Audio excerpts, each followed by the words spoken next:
Well, thank you for joining me. I hope everybody had a great Christmas and a Happy New Year. We kind of had a ball. We kind of stayed around here close to the family and everything, but I hope everybody out there had a great start to the new year. I wanted to give you a quick update on Game Plan for Life, and at some point we'll be wanting to merge, this website with the Game Plan for Life website, and we'll be kind of giving you an update on that when that's going to take place. So in any case, Game Plan for Life, went back out and saw back out to Colorado Springs, spent another day with Jerry Jenkins, and continue to write material. We have a rough draft of the book, so that's exciting. And Tyndall is kind of working on all the publishing things. I do think there's going to be we're working with Sony Records on doing a long play album with it, so there's a lot of great things going there. I'll continue to update you as we go forward.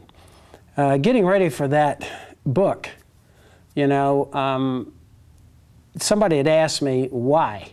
Why would you do the Game Plan for Life? That's a good question. Why would I do this?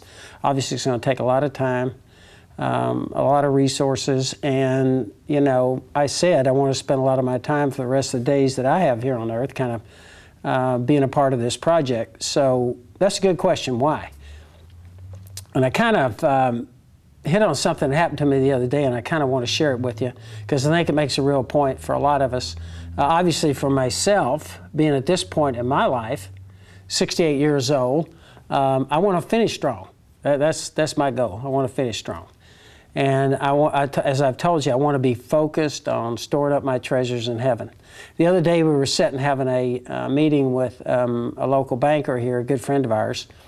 And in the process of having that business meeting, he kind of said to me, he goes, didn't George Thurl have a big impact on your life?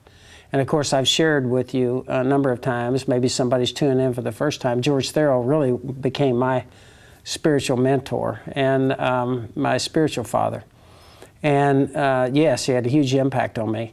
And so I was talking to this banker, and I said, absolutely. He really was my spiritual father. He says, isn't that ironic? He says, I ran into another coach, and he had been visiting with him a couple of weeks back, and he had brought up George Thurl's name and said that George had had a big impact on him. And so I'm sitting there thinking, it really brought to mind to me a number of things. Number one, George now has been gone for a number of years. 10 years, at least. And so here you have somebody that really, he was a Sunday school teacher, okay, in a church in Fayetteville, Arkansas. And he's sitting there teaching Sunday school. I don't think he ever played competitive sports at all. George played the piano in church, had no sports background or anything. But what had happened with this little Sunday school class, coaches that had come to coach at the University of Arkansas, like I did. I spent 2 years there. I wound up in church, in George's Sunday school class. He had a huge impact on me. He was one of the people, and his life witness, that caused me to realize I wasn't really living for the Lord and caused me to go forward at 32 years old and rededicate my life. And then, eventually, as I kept sharing with George in his class, when I moved away, we wound up really talking to each other almost every week. He was a big part of every time I had a problem. He was a prayer partner for me. And he really did become my spiritual father. Now, not only that, he wrote me many times a full page a week about his Bible studies, the things that he felt like I should be focused on. He was constantly on me about Bible study, prayer, and a great church life. And so here was a guy investing in my life.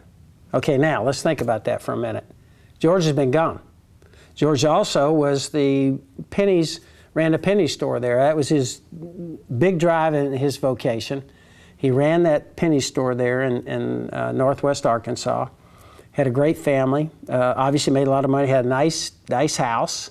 Didn't make a lot of money, but he made money. Had a beautiful home. And so I was sitting here thinking about that. Here's this guy. Now, he's been gone for a long period of time. What is left on this earth that George was a big part of? What part of him is left? The money? Probably not. His occupation, yes, it was very important to him. Maybe some people still remember he ran that store, but does that have a big impact? No. It's what? It's the impact he's had on others' lives. And so if you stop and think about that for a minute, that's what I want. I want to leave something on this earth. Okay, so a lot of people would tell me, hey, it's win football games, it's win races. The money you may make. No, that's not going to be it. Certainly that gives me a platform. I mean, I was excited about that. You're devoted to that. It's the third most important thing in your life behind God and the influence we've had on others. So the point is, if I'm going to store up treasures in heaven, and looking at George's life, what's the lasting impact he made on this earth is the impact he's had on others, including myself.